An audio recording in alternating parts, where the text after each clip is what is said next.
Hello, si Ray po ng Recovery Without Relapse. It is easiest to measure the quantity of our recovery. Yun ang pinakamadali. We say we are so and so days clean. I am 23 years clean. But the only thing that a number says is our clean time. So the challenging thing is measuring the quality of our recovery. What is the measure we can use? What is the general standard? Actually, nasa NA literature siya. We only need to see the flip side of the reading, why are we here?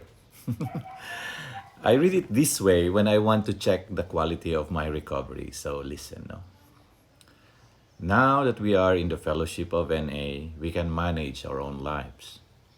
We can now live and enjoy life as other people do. We don't need to find something different. We don't need to find it in drugs. We now prioritize the welfare of our families, our wives, husbands, and our children. We avoid drugs at all costs. It did many people great harm, but most of all, it harmed ourselves. Now we have the ability to accept personal responsibilities and we no longer create our own problems. We are now capable of facing life on its own terms. Most of us realize now that we no longer want to slowly commit suicide, that addiction is such a cunning enemy of life that we do not have the power to do anything about it. We no longer want to end up in jail. Sometimes we sought help from medicine, religion, psychiatry. Our disease is now arrested because of the help that we get from each other in Narcotics Anonymous.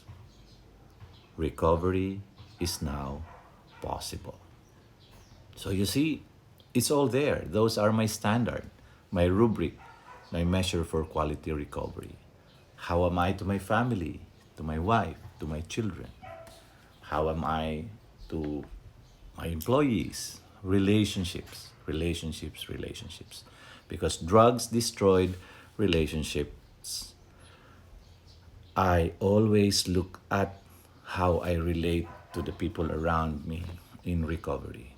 If it's still the same as I was when I was using drugs, something is wrong with my program. But all in all, it's all there. It's all there in the reading.